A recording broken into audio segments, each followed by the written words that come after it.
Hi guys, it's Mimberly and welcome to the Caleb Myth playthrough. You lot have been waiting for this one. I will admit, Mim confession time, I've been putting this off because after exclusive aftertaste, that made me cry and I'm scared of what is to come in this particular myth. Now, I'm playing on Sass's account because I'm already logged in and I haven't fully leveled it on my other account. I think there's a thing that you can go in and play the myth by yourself.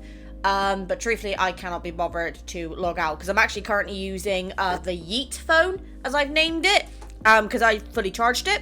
The other one is like next to dying. So, Saz, you beauty, thank you for letting me borrow your account. Oh God, okay, we're starting off a bit weird.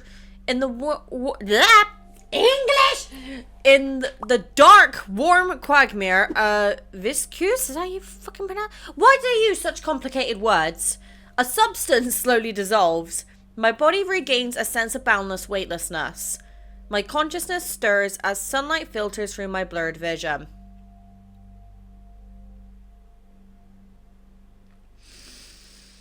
Oh, I have a bad feeling about this already. Oh, wait, we're in Caleb's place. Where am I? This place feels familiar. How did I end up here? Gentle footsteps echo outside. They're followed by the soft creak of a door opening. The man in the uniform? Yes. Wait, why is his name in question marks? Your fever's gone down. Just have some more rest. The hell? I asked the association if you could take sick leave. So, whether you want to rest at home or walk outside for the next few days, I'll be by your side. He's too cute, especially when he does like the little head tilts. But I have a worry here. What are you talking about? Why is his name still in question marks? Sunlight streams over the windowsill, yet the familiar face before me appears as if he's submerged in dark water. Huh? It's okay. It's okay if you forget. Excuse me? Even if you don't remember anything, I can always say it again. He lowers his head and gently grasps my hand, his gesture almost tinged in reverence. I'm Caleb. I'll always be... Oh, a buzzing noise suddenly fills my mind and overwhelms other sounds. I shake my head and touch my forehead. There's a thread-like crimson wound on the inside of my arm. My mind feels sluggish. It's as if something important that shouldn't have been forgotten was buried underneath a veil of empty ambiguity. What happened? Okay, first off, why have we forgotten Caleb? Secondly, why is there a wound in our arm? And thirdly, why am I getting sus vibes from this? 10 days ago. Oh my God. We have arrived at Sky Haven. Please ensure that you take all your belongings with you as you exit in an orderly fashion. Dragging my luggage, I walk out of the train station and recall the route I took before. As I find a fast food restaurant to the left of the exit, I take a picture. Oh, we're sending it to Caleb, but also Mephisto, still iconic. Guess where I am right now? You're in Skyhaven? Yes, I am, buckaroo. What are you going to do about it? I turn off my phone screen and shift my gaze. The fast food restaurant's glass wall reflects my silhouette. The last time I came to Skyhaven was for work 2 months ago. I secretly infiltrated the Farspace fleet so I could investigate the whereabouts of an ether core fragment. Yeah, so this myth is taking place 2 months after that. Right, okay, noted. During that mission, Caleb, who became the fleet's colonel, reappeared before me. Immense joy plunged me into a bubble of reclaiming what I had long lost. However, oh my God, gassy. As time passed, I learned more. Caleb's changed behavior and attitude distanced him from the image in my memory. Though we recently found a new way to get along, I still can't help but wonder, what secrets lie hidden underneath that unfamiliar colonel's uniform? Something sus. Turn around. Oh! I should not have been wearing my headphones that way. It sounded like he was whispering in my ear. Whoo! Christ! You should have given me a heads up. Still like to do surprise attacks, huh? Yeah. You always appeared in Lincoln without telling me in advance. Why can't I do the same thing? But you were quick to show up. Caleb, you already knew I was visiting, right? Or maybe I was so excited after I saw your message that I stepped on the gas. Speeding and knowingly breaking the law? I hope you know what your crime is, Colonel. Yeah, I know. I was waiting for you to arrest me. Then come here and I'll put the handcuffs on you. Even though I think we're going to have to do chains with this upcoming trailer.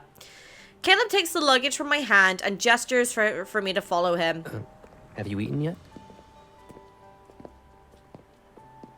No. I was planning to drop off my luggage at the hotel first. Caleb, aren't you supposed to be on duty today? What about you? You got a day off and decided to take a trip to Skyhaven? Half a month ago, the Hunters Association assigned a special mission. The Farspace Fleet requested a hunter's assistance in detecting metaflux for one of their secret missions. For work and to be closer to Caleb, I secured this opportunity. Smart girl. I made sure to arrive in Skyhaven one day before the mission starts. Our shadows begin to meld together as we walk. I hesitate before deciding to keep this to myself for now. Yeah, I took a day off work to come see you. You should be teary-eyed since that's the next step in the protocol. In the docking area, Caleb stops beside his personal aircraft. Since you came all the way here for me, you need to play along with my plan now. Let me take you somewhere first. Excuse me, I came here first, so I think we go by my plan, buddy. Huh? I'm scared. What's he gonna do? 10 minutes later, I stare at the familiar scene before me. I'm speechless. Caleb, if I'm not mistaken, this is your house. You're not seeing things. I gotta respond in kind to your surprise. What are you doing? The door creaks as it closed behind him. He leans forward, and the necklace I gave him Someone sways. had planned a business trip to the Farspace Fleet well in advance. But they kept it so under wraps that I had almost no clue. I see some people just let the cat out of the bag. Now it's your turn. Why did the fleet request a hunter's assistance? What's the secret mission? Before I can finish speaking, Caleb reaches out and pinches my lips shut. We can focus on the work stuff later. Cancel your hotel reservation first. And then... His warm hands land on my shoulders and push me deeper into his home. I quickly step to the side and turn around. And then what? Caleb raises an eyebrow and gazes at me as if seriously considering something. And then he spreads his arms. You know what I mean.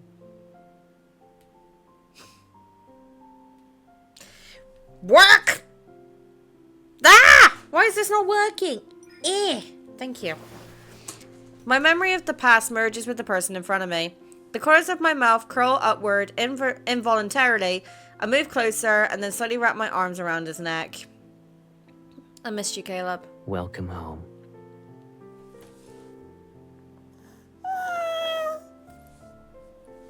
Right next to my neck, his breath tickles my skin. He gently runs his fingers through my hair. I'm really happy you're here to see me. Oh! As the sunset's light filters through the windows, our shadows lean closer on the floor and meld into one. Okay, we're starting off cute. That's making me scared. This game is not cute. This game is traumatic. It's called Love and Depression for a reason. The sun sets and rises. As its radiance descends on the city again, I prepare to officially report to the Farspace Fleet. The personnel info was supposed to be confidential, but you somehow figured out it was me ahead of time. Oh, I get it. You must have pulled a few strings again, Colonel. It's a new day and you're still bothered by this? Yes. Also, yes, you look amazing in that outfit. I notice my shoelace is loose. Just as I'm about to bend down, Caleb crouches. It's because you turned down the fleet's offer for a shuttle. Figuring out the possible reasons isn't hard. Surprising you is no easy task. I pick up the cap from the nearby coat rack and run my finger over the silver insignia and then place it on Caleb's head. Your entire demeanor changes when you're wearing a uniform. Is it too intimidating? Or is the color too heavy for you? Either. It doesn't matter what role I'm in. I'm still the Caleb who helps you tie your shoelaces. Caleb ties my shoelace in a neat little bow, and then he stands up and adjusts my collar before opening the door. Let's go. And keep this with you. A key? You can use it to open the door to my house, my car, and my personal aircraft. You can try it on anything to see if it'll open, basically. That is like... Since you declined the fleet's shuttle, you'll have to ride shotgun with me this week. I'm not complaining about this. Whew! The official meeting between the Association and the fleet will be held on the 17th floor of the fleet's command center. Upon arrival, I saw that the conference room was filled with attendees. Ow, I just hit my leg. Caleb had parted ways with me when we entered the command center. His new adjutant, Liam, guides me through the entry procedure. Your seat has a label with your name on it. Walk straight ahead and you'll find it. I need to go now. I'll see you around. Thank you. I nod at him, but just as I'm about to walk around the aisle, a voice calls out to me from nearby. You're the hunter the association sent? Okay, you got a fucking problem with that? You're... The man wearing a fleet uniform has a row of medals on his chest. However, his piercing gaze as directed at me draws my attention. So, the command center allows anyone to just waltz right in now, huh? Caleb sure has a knack for being an eyesore. What's your fucking problem? Huh? I paused, unsure if I misheard him.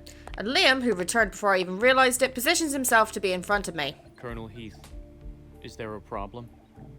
You shouldn't stick your nose where it doesn't belong. The man casts a dark look. With a snore, he turns around and walks away. What an asshole! That officer seemed to have a problem or two with hunters. He's the Tomb Fleet's colonel, a seasoned veteran with a notoriously bad temper. Try to avoid him whenever possible. Liam escorts me to my seat. He nods once I sit down. He has no problems with hunters. However, he doesn't see eye to eye with Colonel Caleb.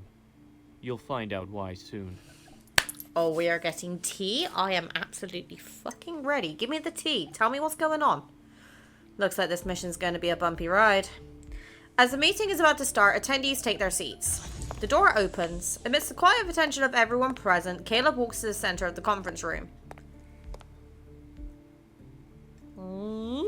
I'm sure everyone is already aware that there will be personnel changes within the fleet next week. I will assume command over the Tomb Fleet. Colonel Heath will be relieved of his duties so he can rest and recuperate at Atlee Island. I'm sorry, but how he's talking in work mode? This is oddly turning me on. I don't know why. So his fleet got taken over by Caleb. No wonder he's upset. The Wanderers and Metaflux Index in the Deepspace tunnel are on a whole different scale compared to what Skyhaven and Lincoln display. This is why we've decided to collaborate with the Hunters Association.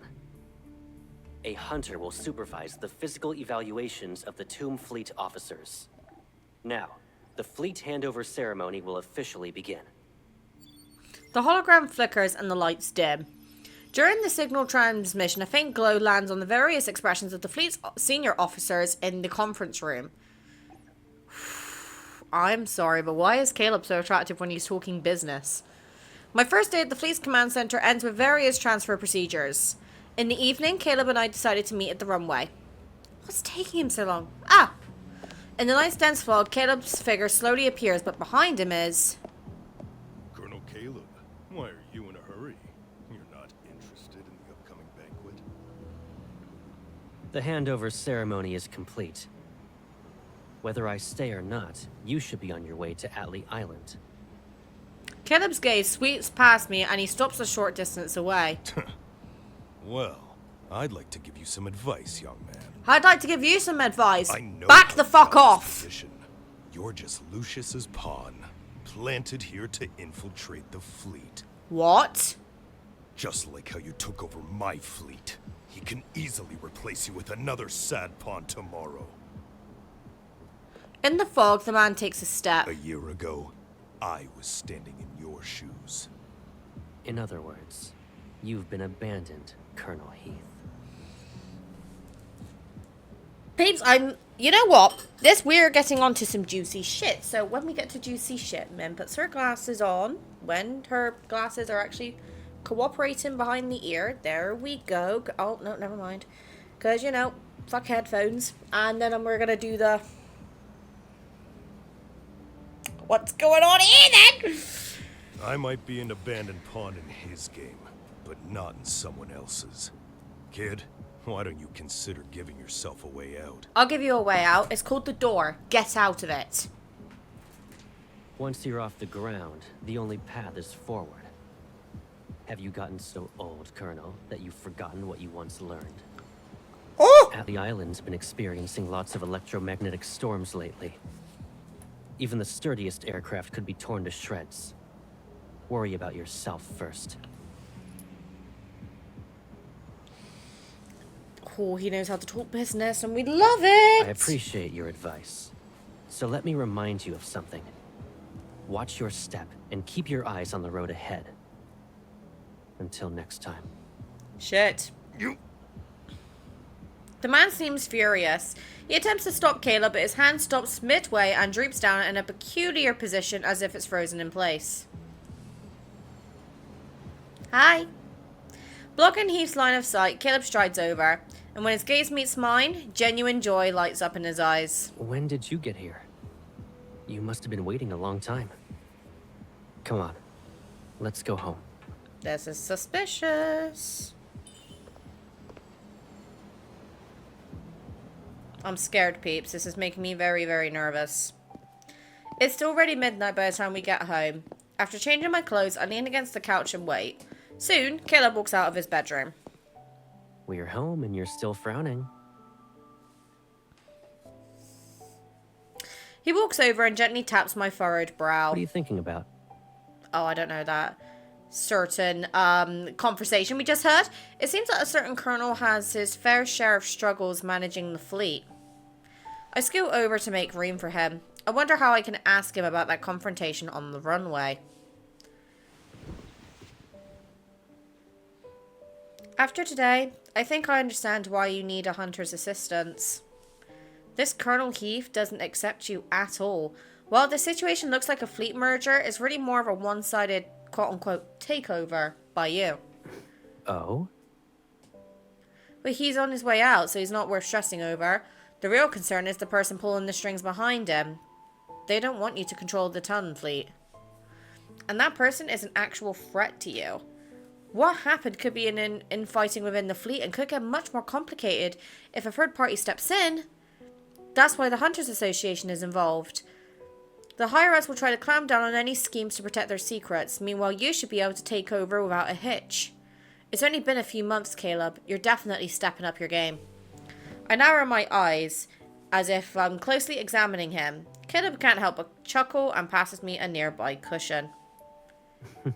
Likewise. Sorry, I'm putting hand cream on my hands because my hands are dry as shit. One of the downsides of doing your nails at home, your hands get dry very goddamn quick. So cuticle cream and oil always goes a very, very long way.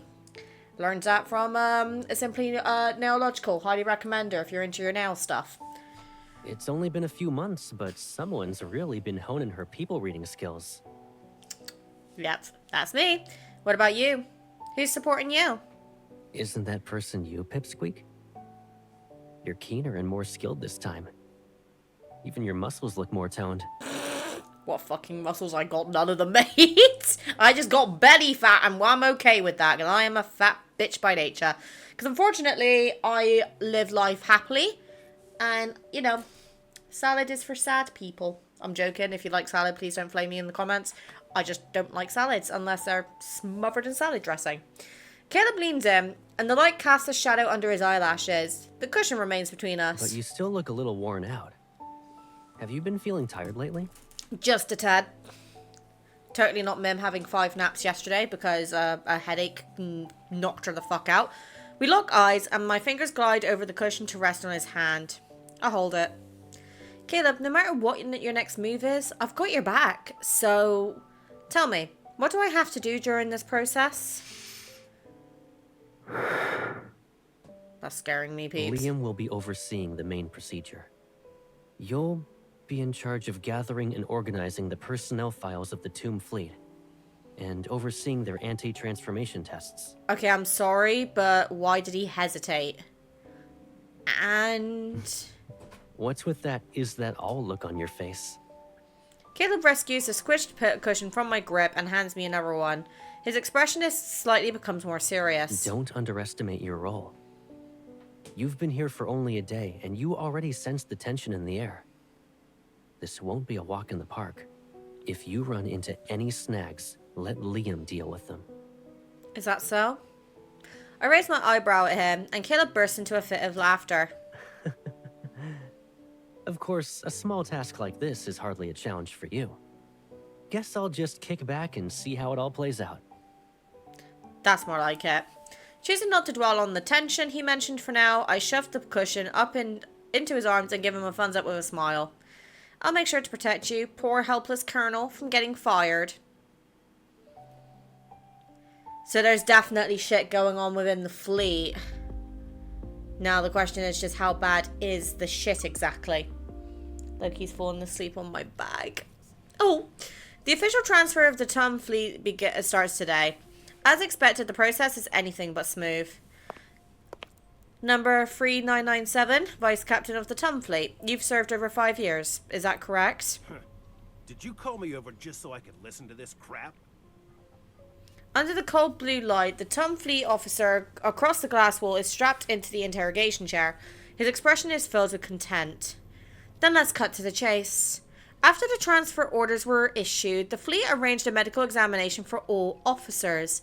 Can you explain why you chose not to participate? Who doesn't know what this examination really means? You think everyone's itching to turn into a monster? Monster. Are you talking about the touring chip? Oh, you probably don't know, being a hunter and all. That chip is just the beginning of their twisted modifications. I'm trying to get into character.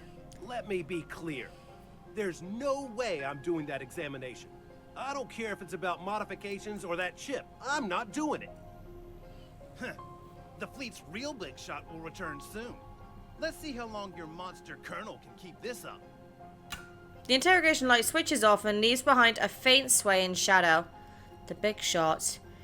Could they be the person who poses a real threat to Caleb?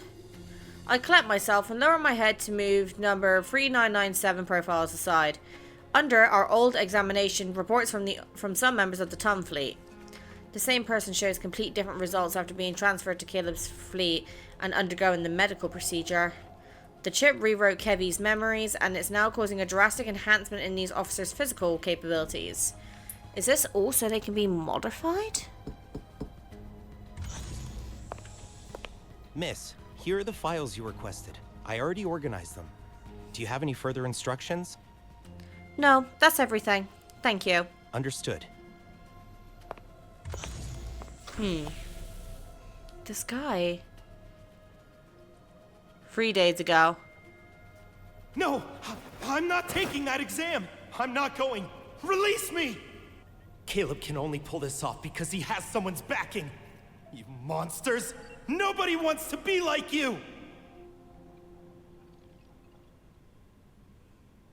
Not only have his physical capabilities enhanced, but also his personality has been altered. What exactly are they trying to turn people into with this modification? Themis definitely. Oh, hi. I get up, trying to find that officer so I can get more information, but when I open the door, I'm stunned to see Caleb standing right there. What happened? Why in a hurry? Removing his hand from the door handle, he shifts his gaze to the end of the corridor. You need something from that officer? If I ask Caleb about the modification now, he probably won't tell me the truth. I should find more concrete leads. That way, when I confront him about this, he can't dodge my questions. It's nothing important. I realized I forgot to ask him for another file, but it's okay. I'll get it later. Caleb's eyes fall on the open examination reports. I lean against the edge of the desk, trying to gather up the files behind my back. Shouldn't you be in a meeting right now? What made you stop by? Caleb's focus stays on the stack of files. After a moment, he raises his eyes to meet mine again. I see someone looked into my schedule. The meeting ended early. I was passing by and thought I'd bring you some snacks. He offers me the small paper box he's holding. It's filled with bite-sized fruit tarts. Light refreshments from the meeting. You probably need them more than I do after working the whole day. By the way, you'll be having dinner on your own tonight. There's another urgent meeting. Just some minor stuff about the fleet merger. I'd rather take care of them myself. Nodding, I accept the desserts. Yet Caleb remains where he is. I pause and open the box. I hold it out to him. If you're not in a hurry, do you want to eat some? It's okay. Take your time. I'll get going now. Wait, Caleb, how long will the meeting be? Caleb's gaze just over my shoulder and lands on the electronic clock on the wall behind me. I'll pick you up at 9. The door closes. Through the parted blinds, Caleb's figure slowly disappears at the end of the corridor. Hope I can find some documents related to this modification in the Colonel's office. After reconfirming Caleb's schedule and office duty status through the virtual terminal, I set the dessert box aside and get up. I have 3 hours. There's plenty of time.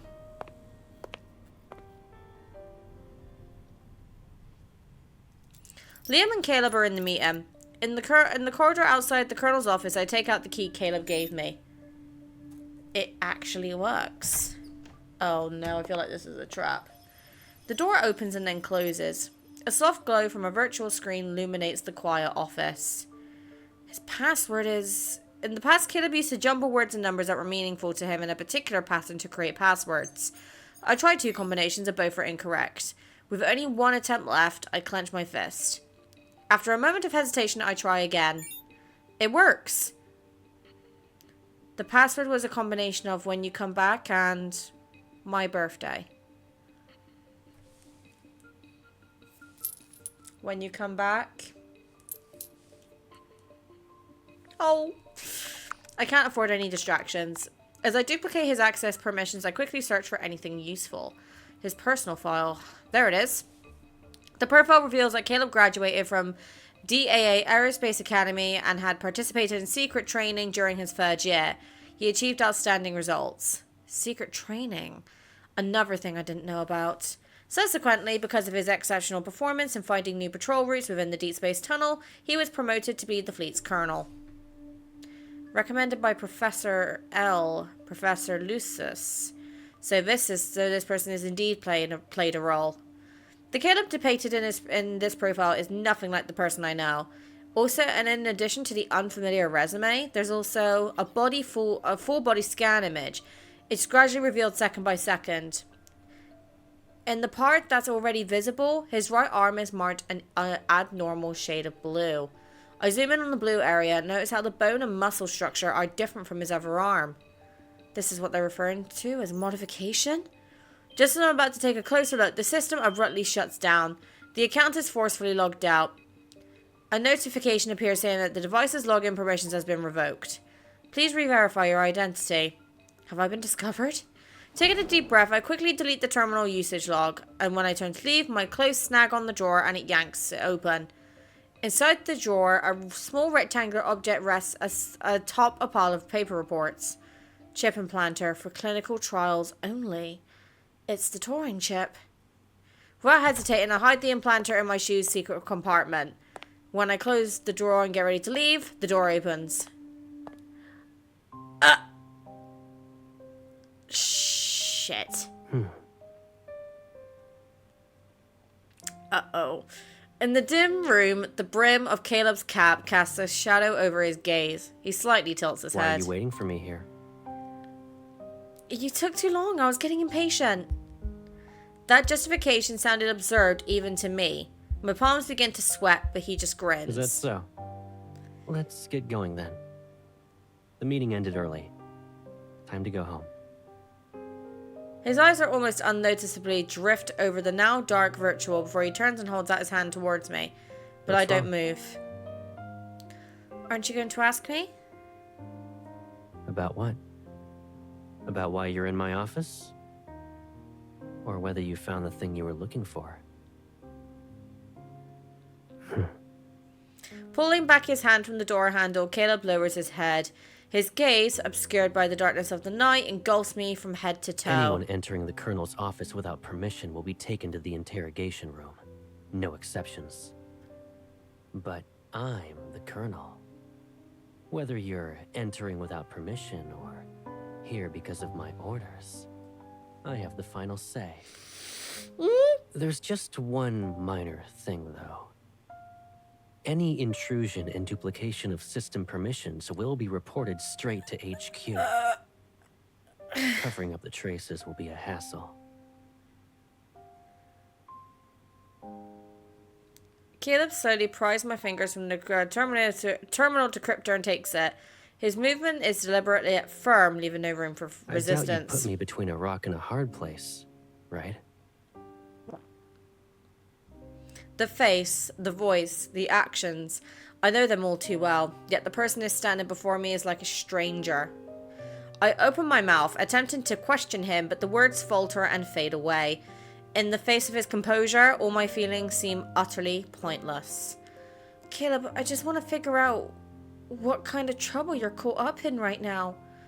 Can you tell me? I can't speak about anything that's classified. What happens if you do? Will you also be sent to Atlee Island to become another abandoned pawn? When's the last time you took care of your hair? It's a lot longer now. Changing the subject. He stays calm and gentle, softly brushing a stray hair away from my face. As if nothing has happened, he smoothly swifts the conversation. I can't even see your eyes.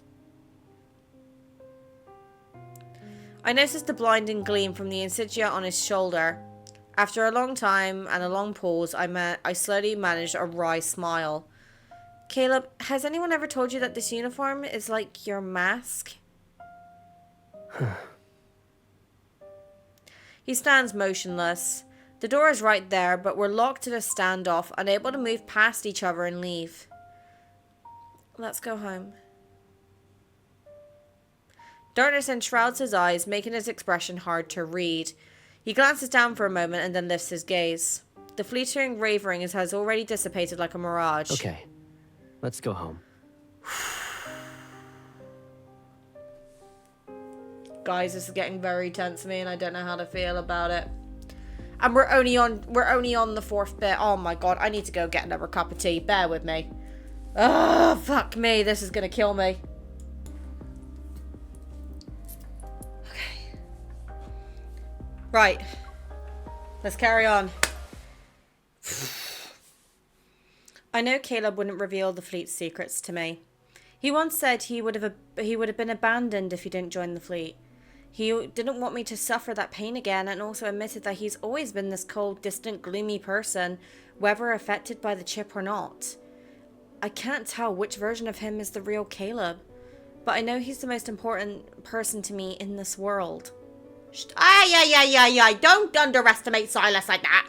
I won't put him between a rock and a hard place. The fleet's colonel, secret training, the touring ship, modifications, whatever these terms really mean, they're the strings that bind Caleb's hands and feet. These strings compelled him to reappear before me, and one day the unseen hand controlling these strings will pull him away from me once more. The Tums fleet's handover is undoubtedly a conundrum. I'm bracing myself for the process to drag on endlessly. Yet 3 days later, an unexpected banquet is held. I feel very uneasy. My hand is shaking. As music fills the air and glasses clink, people approach Caleb every now and then to offer their toast in his honor. I never thought the handover would progress so smoothly. Will you also present the survey report at HQ next month, Colonel? There's a bright future ahead of you. Congratulations. Thank you. After dealing with another officer who came for a chat, Caleb finally puts down his glass and walks to the corner where I'm standing. It's only been a couple of minutes and your hair's looking a little messy. Where did you go? He gestures for me to lower my head, and then he removes his glove and leans into Jeff to carefully adjust the strands of hair near my ears. The ornament mirror beside me catches a transient glint. It's from the hairpin Caleb gave me before the event. I imagined how good you'd look with it when I bought this. And I was right. You're stunning. Don't make me blush now! Do you like it? His fingertips brush against the back of my ear. It makes me shiver. But I don't flinch, and I don't say anything either. From your earlier conversation, the handover of the Otome fleet went well? So you've been paying attention to what I say. Well, you're correct. But until the day before yesterday, most of them were still unwilling to cooperate. My gaze sweeps across the banquet hall as I silently sever this peace I haven't experienced in a while. There are no biting remarks or sarcasm. Amidst the smoothing music, the faces drifting by are peaceful and somewhat unfamiliar. Are you asking me where Colonel Heath, Tomb Officer number 3997, and all those who opposed the handover went? Surely you figured it out by now. They're right where they should be. They won't disrupt us or cause you any more stress. Isn't that a relief? What does that mean? The night breeze rustles the curtains by the floor-to-ceiling window. Moonlight bathes him in a greyish glow, and it makes him appear like a statue made from plaster. Why are you giving me that look? You're scaring me a little bit. Do you hate it when I'm like this? I'm just curious. If I throw a wrench in your plans like those people, what are you gonna do? Lock me up again? You wouldn't force me to do that. Yeah, I've got your back. It doesn't matter what you do. So, Caleb, why are you still not telling me about your plan? Amidst our silent impasse, the music transitions to the next song. It seems I won't receive an answer from him. I turn to leave, but in the next instant, danger erupts. What's that? Get down! Something whizzes through the air. My sight is obscured by mist. Out of habit, I turn and draw my gun, but Caleb reacts even faster. Suspended in front of his forehead, defying gravity, is a bullet. You're their target? Quick, take cover. I tighten my grip on my gun and try to leave Caleb behind a pillar, but he stops me in my tracks. He doesn't meet my gaze. His eyes linger on his palm instead, his lips press into a thin line for some reason. Caleb? There's no point in hiding. This bullet is probably their first move. As we talk to each other, the commotion inside the hall quickly subsides. Well-trained officers quickly regain control of the scene, but the assassin has yet to be captured. It's a diversion. Their actual target must be elsewhere. He slowly clenches his fist, and when he raises his head, the shadow of his cap brim obscures his eyes. Following his line of sight, I look outside. He's staring in the direction of the Alpha and Beta fleet bases. You stay here. Liam. How many people can you trust right now? Caleb, I'm your best choice. I shake his grip off my wrist. Something flickers in Caleb's gaze. A hint of hesitation betrays his words for the first time. It's possible that either the Alpha or Beta fleet base has been taken over, but I can't be sure which one. I already sent people to the Alpha fleet base. I'll check the other base for you. Our eyes lock and we find ourselves in a stalemate once more. This time, after a long silence, Caleb finally relents. Liam, go with her. The adjutant stands silently beside us looks at Caleb. After they make eye contact, he nods to acknowledge the order. Be careful. Oh, I'll be careful, right? You too. I have a bad feeling about this. I hastily holster my gun and head for the exit. Before I step into the dark night, I look back. Caleb, you really do need me for this, right? Yes. Alright, wait for my good news.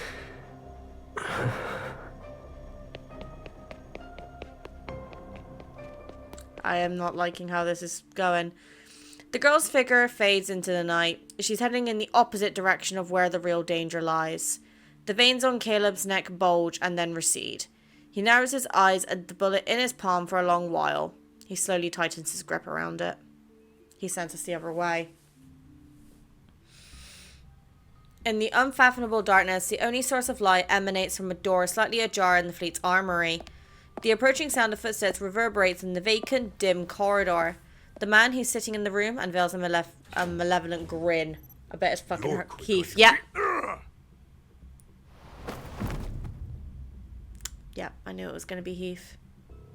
Seemingly crushed by an unseen force, the man's veins instantly swell. His face turns red as he collapses to his knees, unable to control his fall. At the same time, numerous red dots light up, all zeroing in on Caleb's figure that's concealed among the Who shadows. said you could start it when she was around? How could you? Oh, we're getting yandere, Caleb again. No gunshot rings out and the expected explosion never comes. Caleb looks eyes with the dumbfolded man as he walks into the light, one deliberate step at a time. The gun barrels aimed at him are twisted downward.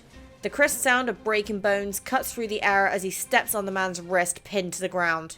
I can picture this. This is all a pretty sight. Having me die for no clear reason in this armory I've just taken over. Honestly, it's not a bad idea. That'll definitely make those cunning old foxes at the top suspicious. Naturally, I'll be a perfect justification to purge all the people I've just gathered under me. After slightly putting on his gloves, Caleb leans down and grabs the man's distorted, reddening face. Too bad you picked the wrong target. Caleb's hand moves to the man's throat. Heath's eyes bulge with pain as Caleb's grip tightens and the bones in his neck creak under the pressure. Don't you dare to kill. Why don't I? Ah! Did you already come up with a reason for it? A firearms mishap in the armory, with Colonel Heath and others heroically sacrificed. Humor me for a bit. Who do you think those old foxes will protect? A valuable colonel? Or a bunch of corpses with unknown causes of death?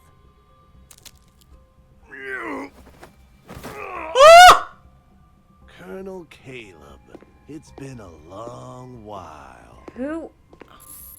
In the shadows, a slender figure emerges. With a flick of that person's fingers, dark blue veins abruptly surface on the side of Caleb's neck. He's brought down to his knees. I thought destroying the touring ship would be difficult. I'll just use your dead body as a greeting gift to Professor Lucius then. The incandescent light bulb suddenly goes out. With a flash of lightning outside, Caleb's pupils contract in an instant. I was wondering how Heath would dare to act so recklessly. Turns out it was you. With bloodshot eyes and muscles taut with strain, Caleb slowly lifts his head, each movement underscored by the flickering and throbbing hum of electricity. Even with you involved, the outcome will still be the same. The door slams shut with a jarring finality, setting off a symphony of sounds that echo like a chaotic banquet. Yet as the thunderstorm rages, the canopy gradually gives way to silence. Oh my god, peeps! I can't handle this game. This is causing me so much goddamn stress right now. A subdued thunder grumbles in the sky as a deep roar resounds from the command center that's concealed within dark clouds. Aircraft stands on the silent runway. After checking both bases, I've confirmed that the so-called takeover was nothing but a fabrication. Above my head, the navigation lights of more than a dozen aircrafts weave dense, glowing trails across the night sky. The wind stirs at the airwaves, sending them swirling into the distance. Those are Caleb's reinforcements, right? I look at the adjutant who has been forcefully escorted me back to Skyhaven. In the descending rain, his countenance remains calm. The fleet bases were never in danger. It was Caleb who played the diversion. And you knew this, Liam. Considering the circumstances, ensuring you left the area was for the best. Did he also predict they make a move at tonight's banquet? Caleb planned out everything. But I never thought my role would have me be out of the game. You were the only person the Colonel can trust. However, your presence would affect his decisions. Please don't hold this against him. How could I? It's just that his overwhelming need to protect me is kind of laughable. Even if I return to the command's, the fleet's command center now, I'd only end up being a spectator at Caleb's side. On the dimly lit street where light and shadow intertwine, I shuffle around aimlessly. Liam, you're Caleb's adjutant. Do you think he trusts you? I don't need the Colonel's trust. I only need his orders. So if he orders you to leave behind your loved ones, you'd do it? That's precisely why I can stand by his side and serve him. The red light flickers on the opposite side of the empty crossroad. I stop in my tracks and look into his empty gaze. Miss Hunter, we're not the same as you. What does that mean? How so? Is it because I haven't been modified by that chip? Liam, if that chip was implanted into me, what would your colonel do? He'd do whatever it takes to get it removed. But miss, you don't have to put yourself through that pain. Of course. You're safe now. I'll start heading back. The colonel said he'll be waiting for you at home after the banquet ends. Liam bows and then salutes me. He turns to leave. The downpour drapes over the glass wall by the street. I look over and see my blurred reflection in a cascade of fallen acidic apple petals. The touring chip I took from the colonel's office is still in the secret compartment of my shoe along with the implanter. The remaining distance between Caleb and me will disappear with just one press. Oh no, don't tell me we inserted ourselves with the fucking chip. The streetlights glimmer in the rain as I sit on a bench. I'm drained of strength. The implantation is quick and simple. We did it. We fucking implanted the chip in us. There's just a faint trace on the inside of my arm. This is my secret to bear alone. It feels like me against the world, and I'd go against any length to cry out my agony. Just imagining Caleb's reaction upon finding this out sends a shiver through the depths of my heart. The sound of footsteps draws closer. Just as a shadow engulfs me, the rain stops. I've been looking for you everywhere. Why didn't you return home? Liam shouldn't have left you alone in the street. I walked here by myself. It has nothing to do with him. Why are you sitting in the rain like this? You'll get sick. When we played hide and seek in the past, Caleb always managed to find me. But even if he finds me now, I can't bear the thought of going back to that place called home with him. Caleb, look, there are Asiatic apples in Skyhaven. I turn away from Caleb's face, letting my gaze drift to the line of blossoming trees that extend into the rain. There was an Asiatic apple tree by the train station near our old home. Every year when its petals fell, you'd be there to see me off before I left for Skyhaven. I didn't know you liked Asiatic apples. I don't. Because Asiatic apple flowers take you away from me. I don't like them. No one can take me away from you. I don't know, Sylus is doing a pretty good job of keeping his title right now. But you are coming in second. The vibrant cluster of flowers carry no scent, like I'm staring at rows of trees adorned with beautiful but lifeless specimens. Will you come back with me now?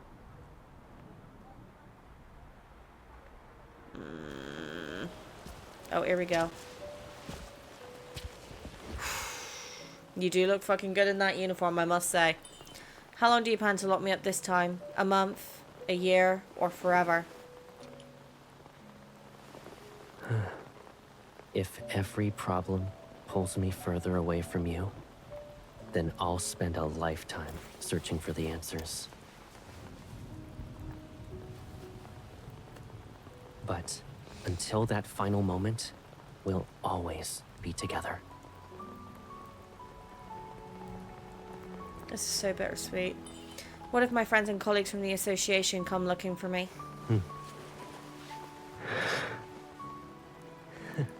In that case, I'll hold a funeral they can attend, so they'll think you're gone forever.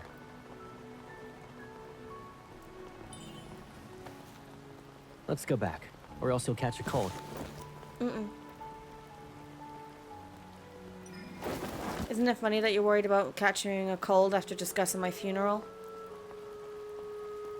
So, if I don't show concern as someone close to you, it doesn't count as being genuine.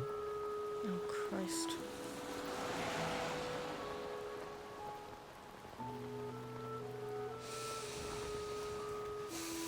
You can't convince yourself to hate me with every fiber of your being. Wouldn't you agree? I'll eventually find a way to make things right. As long as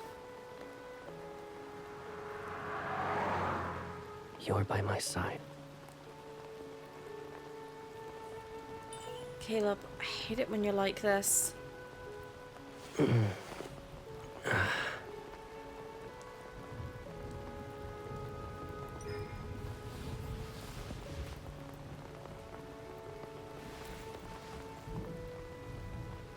But what I hate most is how you're always able to make me change my mind. I'm sorry. I feel like I don't know how to take care of you anymore.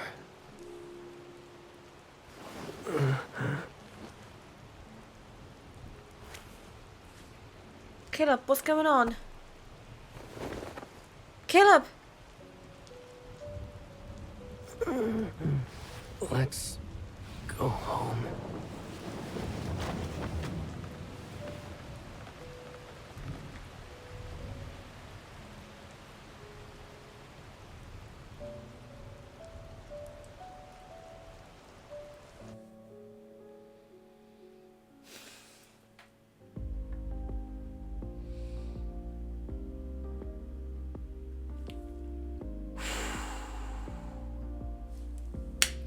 Namaste. I'm trying to stay calm, but every part of my body is screaming, why? Oh, this is painful. I fucking hate this. Given Caleb's current state, I can't entrust him to anyone in the fleet. I have to take him home. Without even drying off from the rain, I use all my strength to bring him to the bedroom. As soon as I push open the door, his weight pulls me down onto the soft bed with him. I prop myself up, and my gaze is drawn to the crimson veins behind his ear. Warning. Emotional fluctuations have surpassed the threshold limit. Amidst the deafening roars of thunder, he seems ensnared in a deep nightmare. In agony, he's pulling his collar apart. Don't take her away. I'm here, Caleb. I'm not going anywhere. He clutches his fist and his pale knuckles even behind a trail of blood. I quickly take his hand and press it against my chest. The crimson veins beneath his skin branch out from behind his ear, extend to his shoulder, and flows down his tense right arm. Commencing chip activation process. Executing mandatory erasure of neurons. Sweat soaks the hair on his forehead, dripping onto the bedsheet. Meanwhile, his body is racked with spasms. Even though I'm unaware of what changes his body is undergoing, the scene before me is all too familiar. In the serene garden of that villa in Skyhaven, Kevy, who recently lost his sister, went through a similar experience. This isn't good. I have to make it stop. Steadying my trembling hands, I tried to search for a button on his body, one that might not even exist. It's at this moment that he opens his eyes. Ah! The room swirls around me and my back is slammed onto the bed. I look up to find Caleb's face, drenched in sweat, staring back at me. Caleb? My wrists are yanked above my head and I'm pressed against something cold and stiff. It feels as if it's not his hand that's restraining me, but rather than a lifeless machine. He's using his arm. Why are you struggling? Are you scared of me? Do I feel like a stranger to you? A little bit. He leans down, his damp hair catching the room's cold light in the room. Drops fall and trickle down my collarbone. Program complete. How could you possibly understand my guilt and sin? The pressure pinning me down finally eases. His body slumps onto me. Only his right arm continues to twitch in some sort of rhythmic pattern. Oh, hate this. Since Caleb returned to me, I rarely had nightmares about him, but I dreamed of him that night. There was no sun. He floated within a dark green jungle. The ropes that bound him morphed into vines sprouting from sturdy branches. They wrapped around his wrists and ankles like venomous snakes flicking their tongues. Every muscle swelled under the vines' encroachment. Tiny hair-like thorns pierced his skin and greedily siphoned nutrients from his flesh. They then injected new toxins into his nerves. His body trembled like a beast caught in a trap, struggling against the restraints that only grew tighter with every move. Finally, he crashes into the dirt, buried by leaves carrying the scent of decay. A wilted leaf fell down slowly. It covered his hollow eye socket. The jungle devoured his body, leaving him as a withered tree, choked by its grasp.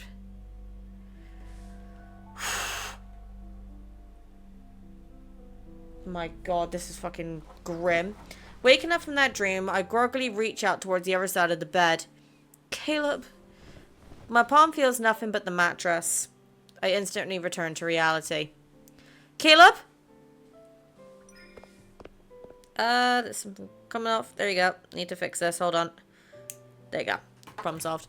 I need to go to the living room. As soon as I make a turn in the hallway, morning light floods my vision.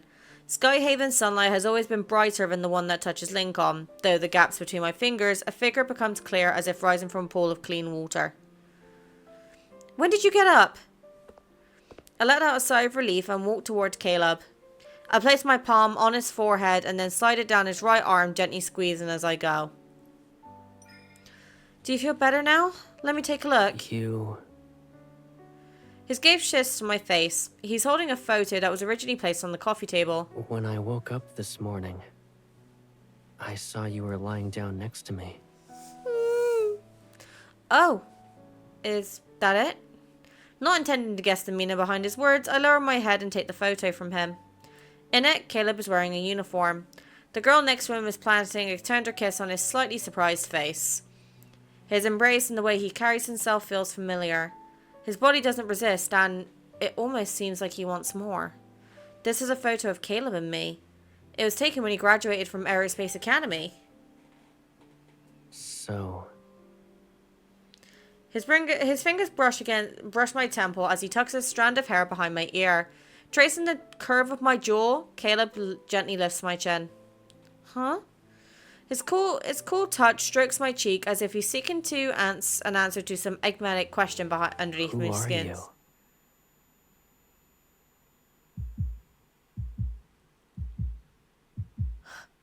Caleb, you don't remember me? Shit. The most absurd assumption ends up being true.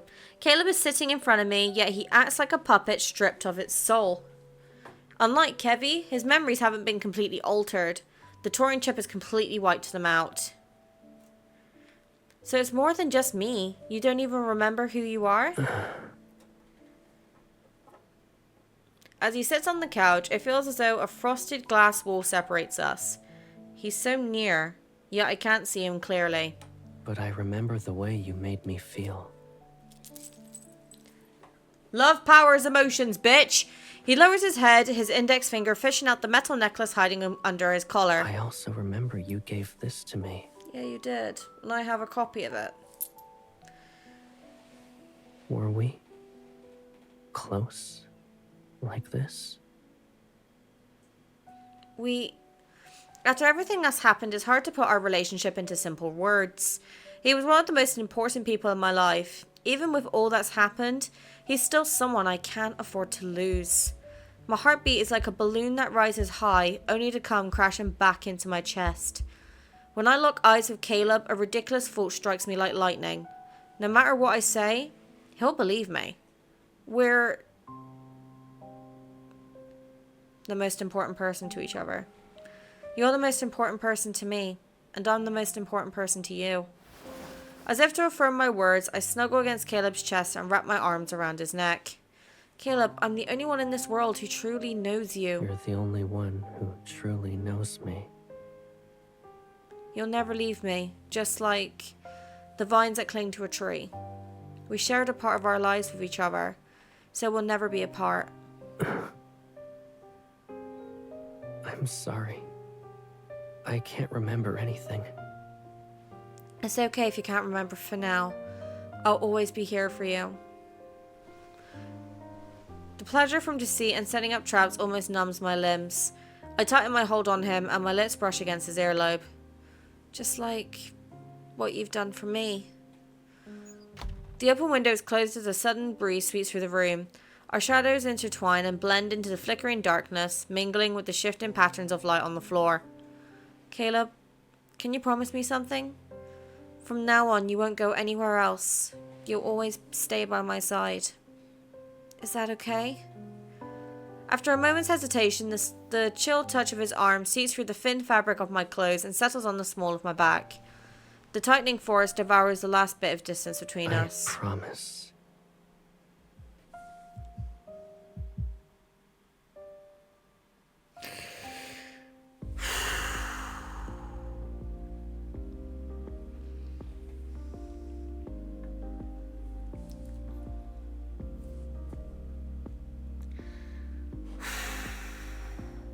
This is probably one of the hardest myths I've had to sit through.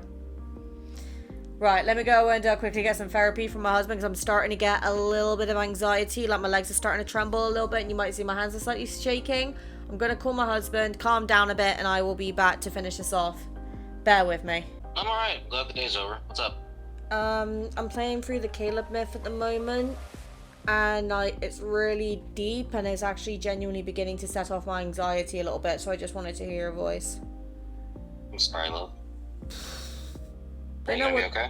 I'm gonna be okay, it's just they know what they're fucking doing. Okay, right, I've just spoken to Cade, I'm feeling a little bit better, and I got the cat. I'm still a bit anxious, I will be honest, but I don't think the anxiety is ever really gonna fully go away until this is done. So, let's just get this finished, because my lord. The amnesiac Caleb was like a blank page in a book, the result of an error. And if someone must rewrite him, then that person was me, and me alone. I had his phone, fleet uniform, communication device, and anything else that might wake him from this dream. I just smacked my microphone. It's never easy to locate a fleet's colonel's residence. That dim house was a chaotic black hole evading the constricts of time. He's reduced to a solitary floating island that drifts within, and I was the sole resident. Over the course of 3 days, it's as if we've returned to our childhood, to the small garden of that shelter where we first met. We only grew up with each other's company, and the world beyond these walls didn't mean anything to us. Caleb, there are a lot of monsters outside. Will the world end tomorrow? There's no need to be afraid of the end of the world. Where do you want to go today? Let's have some fun. The amusement park. Skyhaven's amusement park was built on the small island near the central island. The top half of the Ferris wheel disappears into the clouds. Amidst the crowd's screams, the pendulum ride reaches its apex. Shit. Just off the ride, I lean against the railing, my stomach churning like a storm. Aren't you supposed to be a deep space hunter? Is it safe for you to hunt in deep space when you're like this? Caleb crouches down in front of me as he holds the ice cream he just bought. I didn't have breakfast today. Besides, suppressing a sudden wave of nausea, I lean in and take a quick bite of the ice cream in his hand. It's just a title. It doesn't mean we're hunters in deep space, or we go into the deep space to hunt. So, if you're a deep space hunter, then what am I? Shit. You're... Standing up and letting out a sigh of relief, I place the puppy-eared headwear I've been holding onto Caleb's head, and then I hook his index finger with mine as we walk into the bustling crowd. You're the sidekick of a deep space hunter. Oh my god, this is bittersweet. I hate this. Time flows differently in the amusement park. Even without planning anything, we still manage to spend the entire day here. The dust in Skyhaven paints the sky in shades of purple and orange as the sun sinks into the distant sea of clouds. The sightseeing train loops around the floating island. In the last passenger car, Caleb and I sit side by side in the back row. I bet you used to tease me all the time. Am I right? Yeah. He removes the headwear and tucks it into the plush apple bag snug across his chest. He ties the glittering balloon to the train car's handle. But he always took it willingly. He even enjoyed it. He pats his own shoulder. Want to take a nap? Yes. Always want to take a nap. I yawn again and lean my head on him. Caleb, in a happy place like an amusement park, no one wants to waste time sleeping. Really? Well, this place kind of feels like a dream. And I don't think it's a waste of time to sleep in a dream. Hi, baby. You gonna keep Mummy happy while she finishes this? Mwah! Shifting into a comfortable position, I nuzzle Caleb and close my eyes. Then promise me you'll still be here when I wake up. The wheels rumble as they begin to move. Suddenly, the watch on my wrist emits a faint vibration. I turn away from him a little and check the message. It's a note from the Hunters Association. My temporary assignment is supposed to end in 3 days. The association is asking me about the progress of the mission and confirming my return date. You took away my phone, so it's only fair if I confiscate your watch, I think. Why do you look unhappy? I put away my watch and turn back around. It's nothing. Our sweet dream is about to close its doors. It'll be open again tomorrow. We can come back. The clouds in the sky look like a flowing oil painting. Right behind Caleb is the fleet's command center on the central island's highest point. He's been MIA for 3 whole days. I wonder how long it'll take for the storm to reach us as it brews atop that tower. Words rush to my lips, but suddenly, for some reason, my mind feels foggy from a throbbing pain. Maybe this planet will explode tomorrow and it'll be the end of the world. That's nothing to be afraid of. The world we live in is already mid-explosion. So even if it comes to an end, we can always move on to the next one. The pain inside my wrist intensifies, but somehow my nerves start to twitch with a strange, excited tremor. I'm older now. I don't believe in those stories anymore. I look down at Caleb's hand resting on it by his knee. Carefully, I separate his fingers and then give them a soft squeeze. I just realized how big your hands are. Yeah, the hands are good for many things. And now he's back to chomping. You're back to being your normal self. I shall put you down. I apologize. I woke you up from your nap, my prince. I'm sorry. Also, oh my god, I need a drink. I went to get a drink and then I got completely sidetracked. So I have got a can of Pepsi Max because you know what? That's the only thing we have in the house at the moment. With us potentially moving in a few weeks, I'm trying to limit what I'm buying in. Back then, when I was teaching you how to shoot, I couldn't completely cover your hands. But now...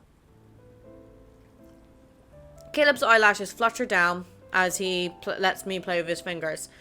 Then gently, he closes his hand around mine, enveloping it completely in warmth. Now, we've both grown up. Does that mean we can finally do all the things we used to want to do but couldn't before? Make a baby. Done. No, I'm joking. I'm joking. I'm trying to lighten up the mood because this is horrible. We couldn't do? Or you mean the things we wouldn't dare to do? Our fingers intertwine, our skins rubbing against each other. I can feel his heartbeat travel from his bones to my ears. Caleb's voice takes on a serious tone. What if I dare? Will you do the same? Do not say that to me. That is a very dangerous question. My fingers slightly tremble in his grip. I have a sense that something is about to happen. I look up and force myself to respond with a determined smile. Caleb, since you said that, then... Wait! I was joking! I didn't think we were gonna get the option of a kiss. Shit!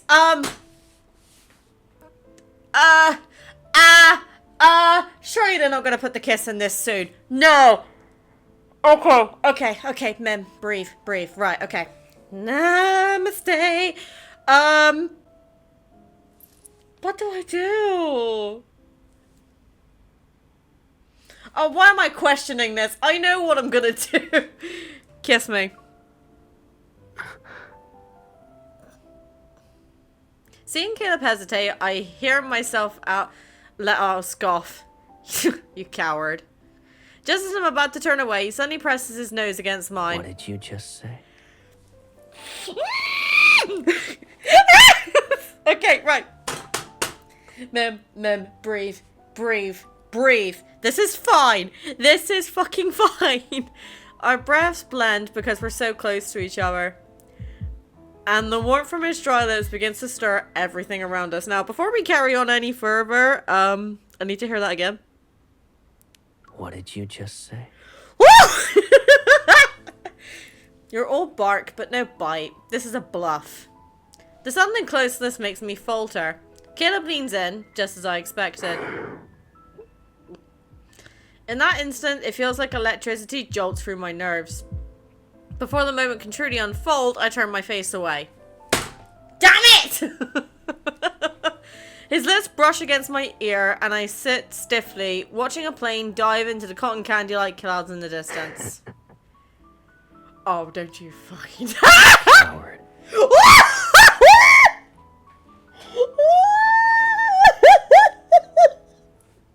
This is not fair. This is not fair.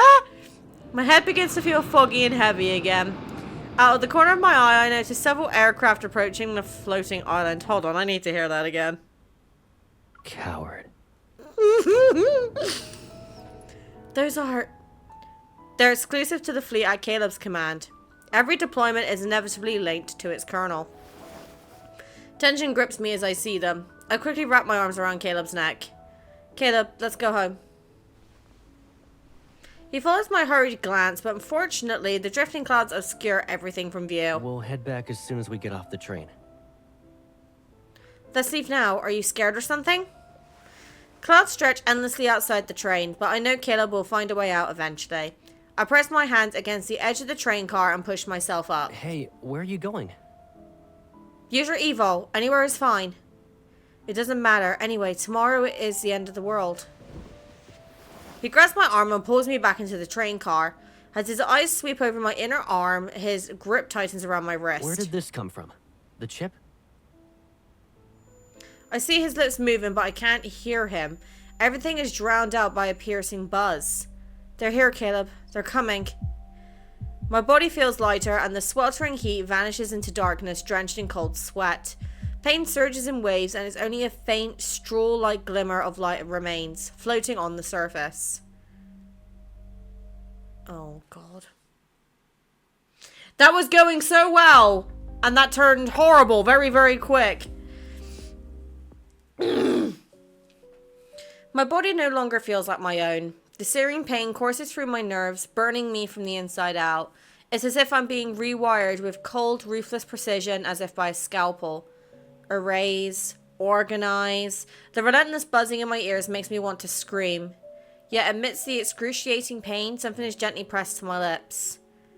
I bite down instinctively, and a metallic taste spreads across my mouth. When I regain consciousness, my hands and feet are bound to a bed. I can't move. The familiar cold light hits me. I'm in the fleet's infirmary. Why did you bring me here? You need to control your emotions for now. Caleb? He's back in his fleet uniform, wearing that same unfamiliar mask-like expression. You remember everything? Since when?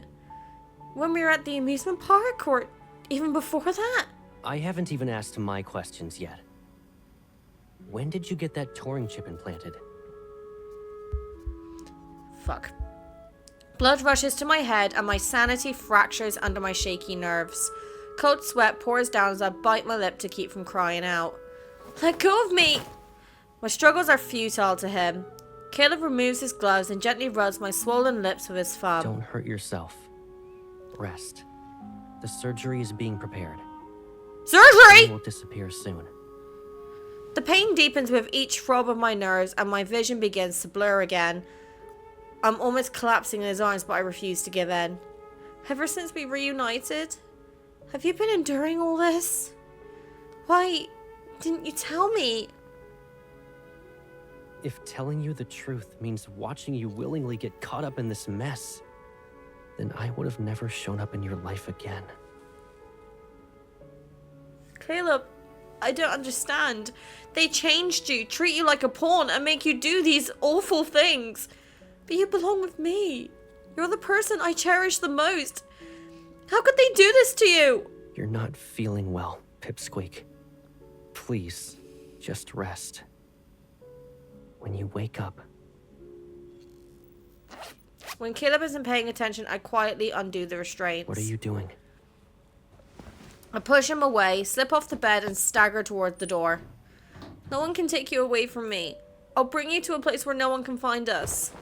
I feel as if my body is out of control. When the spinning finally steadies, I find myself stumbling and sitting down by the door. Behind me, Caleb walks over. He looks grim.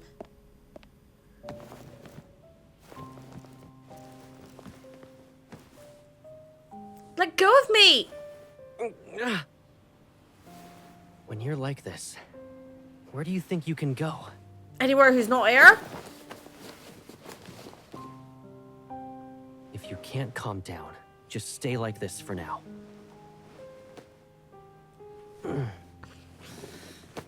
Remember when we were kids and you had a fever? You were so restless that I worried you'd hurt yourself by biting your tongue. So I let you bite my hand instead. One time you bit down really hard, and that mark lasted for 2 weeks. At the time, I thought that when you were older, I'd settle the score with you. One grievance at a time.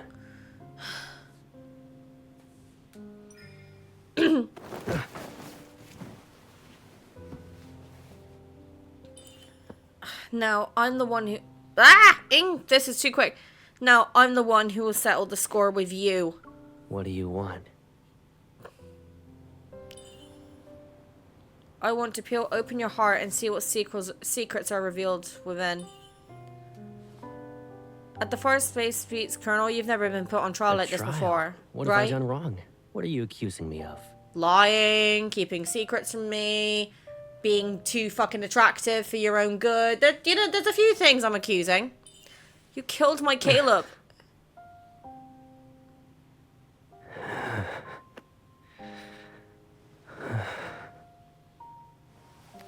Caleb in this uniform. I don't like it. Okay, we're undressing him now.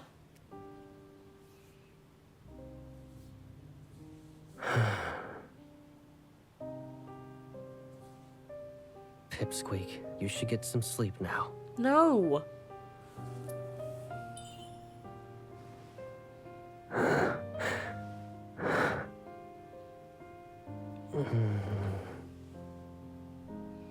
Look at you. You're like a sinner who's confessing.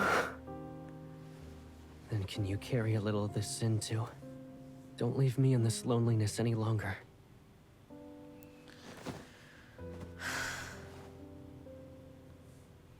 My head. It hurts. It'll be like when we were kids. When you wake up.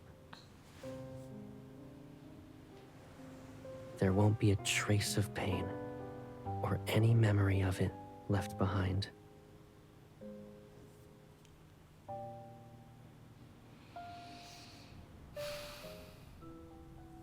Behind the glass wall, Liam watches the girl as she lies on the device. The neutral scan projection shows a red area spreading from the chip. It indicates that less than 10% of her body is affected by corrosion. Forcefully dissolving the chip will erase all memories formed since its implantation, and it could cause irreversible damage to how her brain remembers things. The worst outcome would be that she loses all her memories. Do you still want to proceed with the surgery? Yes. He presses the execute button and maneuvers the device to push the girl into the extraction pod. Liam hasn't checked his chip modification progress for a while, as it's been a long time since he last lost control of his emotions. Most of his memories with his wife were erased during the initial struggle. The only fragment that remains is the image of the tears she shed when they last saw each other. He knew he should have cried too, but his feelings were like rusted old machinery. They rigidly froze his outstretched hand. The chip has been successfully dissolved. The user memories have been erased. The process finishes smoothly and the projection automatically disappears. The only unknown answer will be revealed when she wakes up. Liam looks at Caleb, who's beside him. With how he now observes things, he can't say which is more agonizing, forgetting someone or being forgotten by them.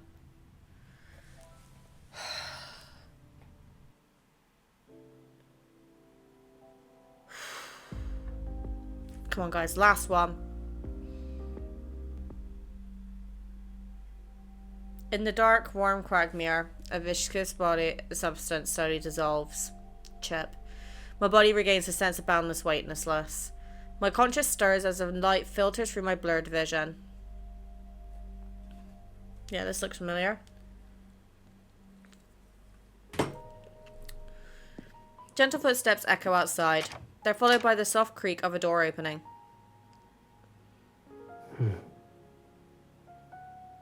After a long while of trying to place it, I finally recognize the face before me. It seems to emerge from a hazy water-like blur. Caleb. Sunlight spills a reddish gold hue in the room. As I lift my head to shield my eyes from the glaring sunset outside, Caleb leans in to block the light from me. I asked the association if you could take sick leave. So, whether you want to rest at home or walk outside for the next few days, I'll be by your side. My head feels heavy and foggy, as if I've lost some important fragment of memory. Our eyes meet, and slowly, my gaze drifts to the red mark peeking out from under his cuff. A bite mark? Caleb, what happened? Caleb slightly purses his lips for a fleeting moment, his expression appearing peculiar. It's as if he's fallen into an abyss of sorrow. It's okay if you can't remember for now. Eat something first. We bit him, didn't we?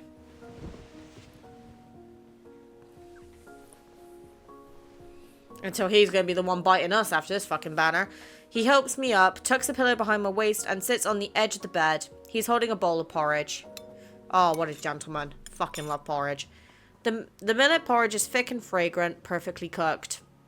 I take a couple spoonfuls from his hand before turning my face away. You don't want more? I don't feel like it.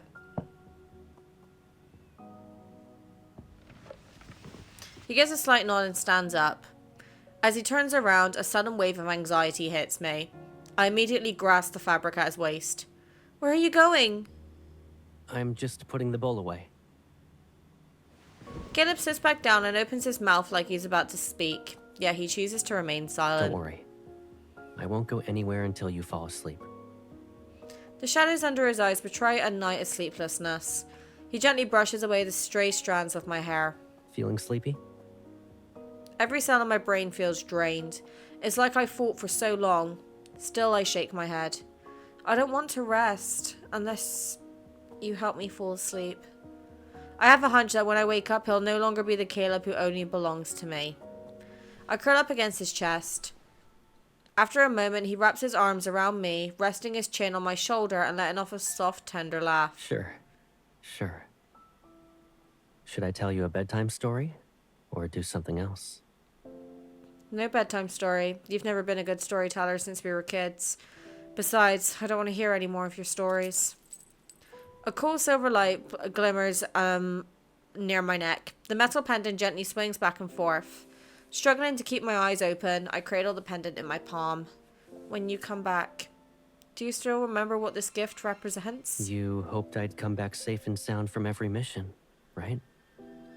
Back then, I thought if you could just return to me, I wouldn't ask for anything else. A fleeting emotion passes through Caleb's eyes. I look up and tenderly touch his face. Caleb, you'll always stay by my side, right? Yes. Then should I put a bell around your neck? I trace my fingers along his neck. They brush over his Adam's apple before pressing down on the center of his collarbone. I'll be right here. That way you won't be able to escape. When you held my hand that day for the first time, I knew I'd never get away from you. He leans down and kisses my forehead with a tenderness to show how much he cherishes me. So don't be afraid. No matter what happens, I'll be here for you. Now, time to sleep. I smile, settle into a comfortable position in his arms, and close my eyes, holding his hand gently.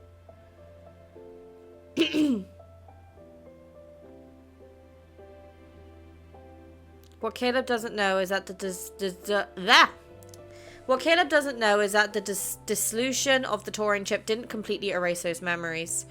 Even long after, I still remember every absurd story I told him during those 3 days. The misplaced kiss amidst the clouds and the searing warmth of his skin. However, this little secret only exists in those 3 days. It must wither and decay, buried in the soil, even if we were to fall and get devoured in that dense jungle. The amusement park is closed. Dreams are meant to remain within the realm of dreams.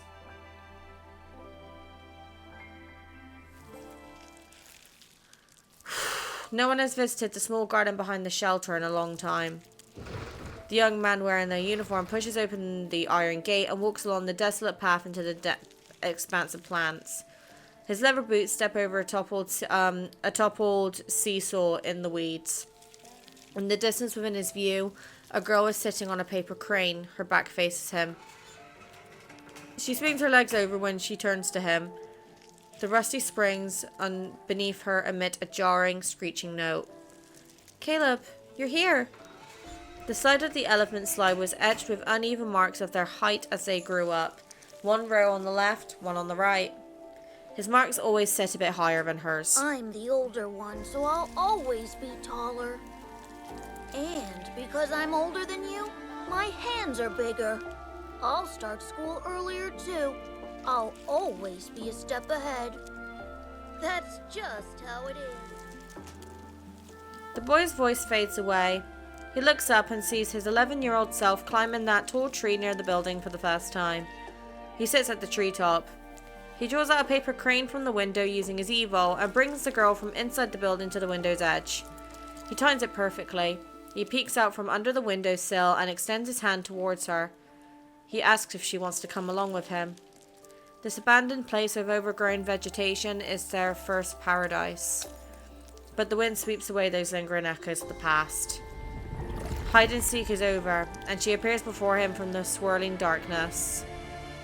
Caleb, how come you're always the first one to find me? Her voice pierces his heart like a jolt of electricity, a lingering affliction he can never quite heal. It's also the source of his fears, his retreats, and his darkest faults. She stands at the end of everything, drawing him in.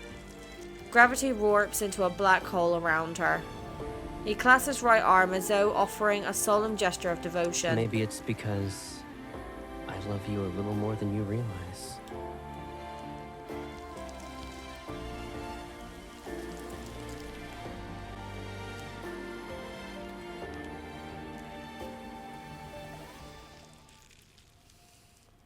I'm not sure how much more of this I can take.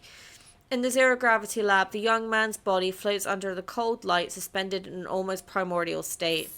Tiny currents of electricity cackle in the air and sliver into his mechanical right arm. The partial modification that's been completed is still under the Turing chip's control. However, we can't access the chip's records of Caleb's memories. Has the chip been damaged?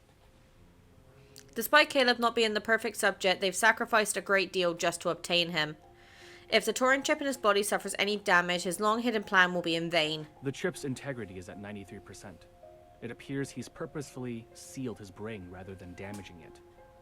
The patrol data we input disappears whenever it reaches a specific area. It doesn't get rejected or intercepted. It vanishes as if... It's being pulled into a black hole. Yes. How troublesome. Humans are inherently flawed, making us indecisive and hesitant. Only by erasing these weaknesses can we become invincible. If we don't tackle this area, we'll never be able to achieve a complete modification to him. Is there another way? The Enforcer inputs another string of characters on the control panel. After a moment... Found it. This area was encrypted with multiple layers, so there must be a key to unlock it. There's likely only one key, and it's probably a one-time use.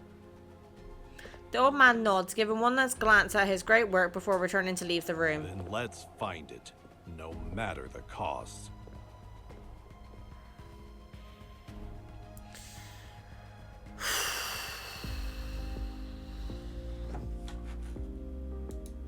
Oh, we have some talking to do here. Fucking hell. Right, first off, amazing myth. Very descriptive, very in-depth. Definitely gives us a lot more of an insight into Caleb's background with the chip. Obviously, I'm shocked that MC injected herself with one. And then Caleb's gone and dissolved it. So even though we haven't technically forgotten, we kind of have from what it sounds like.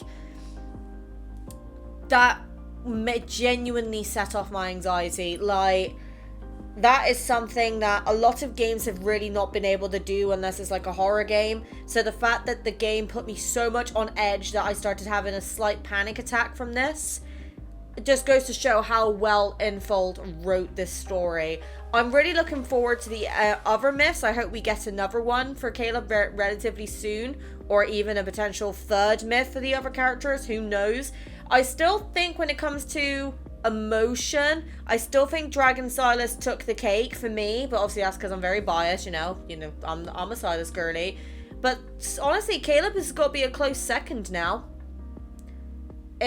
I'm genuinely at the point now where I don't think I can just focus on one love interest anymore. All of the boys I love for their own individual reasons, but Sylus and Caleb are the two that have the most resonance with me, no pun intended. But I genuinely hope that we dive more into the touring chip, because it seems like it's going to be a very big part of the story.